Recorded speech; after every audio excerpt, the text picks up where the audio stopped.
5ই অগস্টের আগ পর্যন্ত আমরা অনেকগুলো দল পাশাপাশি সহ অবস্থান করে আন্দোলন সংগ্রাম করেছি, কিন্তু অত্যন্ত দুঃখের সাথে বলতে হয় 5ই অগস্টের পরে কিছু কিছু বা একটি বিশেষ রাজনৈতিক দল তারা তৎপর হয়ে গেল কিভাবে তারা এটা পুরোপুরি কৃতিত্ব নিয়ে নেবে, অথচ তারা কিন্তু খুনি হাসিনার আওয়ামী লীগ ছাত্রলীগের বেশ ধরে গত 16 বছর রাজনীতি করেছে।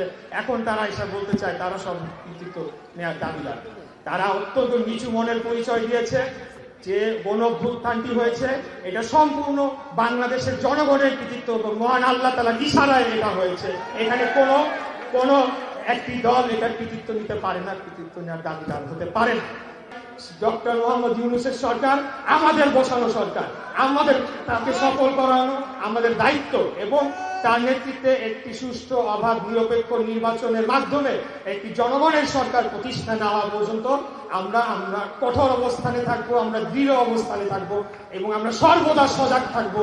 কোথাও যদি এই খুনি হাসিনার দোসর বা ষড়যন্ত্রকারীদেরকে আমরা দেখি যে তারা মাথাচাড়া দিচ্ছে বা দেশের বিরুদ্ধে জনগণের বিরুদ্ধে ষড়যন্ত্র করছে, তাদের বিরুদ্ধে কঠোর পদক্ষেপ নেওয়া হবে, এটা আপনাদেরকে আমরা নিশ্চিত করে বলতে চাই।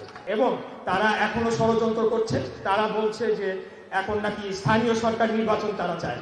বাংলাদেশের আইন শৃঙ্খলা রক্ষায় তো ঠিক মতো করা হয় নাই। এখনো তো গতকালকে রাত 3টার সময় যে স্বরাষ্ট্র উপদেষ্টা তার প্রেস কনফারেন্স করতে হয়েছে, এখনো চাপাতি দিয়ে রাতের বেলা ছিনতাই হচ্ছে, ডাকাতি হচ্ছে, আর আপনারা আসছেন স্থানীয় সরকার নির্বাচনে মশকরা করতে আমাদের সাথে।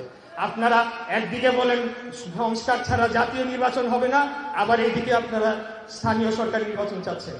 তাদের এই দূরভিসন্ধিমূলক ষড়যন্ত্র চক্রান্ত আমরা সকলেই বুঝি তারা কি করতে চাচ্ছে।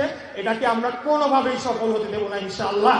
আমরা ক্ষমতার জন্য রাজনীতি করি না, আমরা ক্ষমতার জন্য আমরা এই আন্দোলন সংগ্রাম করি নাই। আমরা জনগণ যাতে ভোট কেন্দ্রে গিয়ে তাদের ভোট দিতে পারে, সেটি যাতে সুষ্ঠু সঠিক গণনা হয় এবং ফলাফল যাতে ঠিক মতো ঘোষণা করা হয় এবং জনগণের সরকার যাতে প্রতিষ্ঠা হয়, সেটার জন্য আমরা আন্দোলন করে চলেছি এবং সেটা না হওয়া পর্যন্ত আমরা আমাদের অবস্থানে অটুট থাকবো ইনশাআল্লাহ।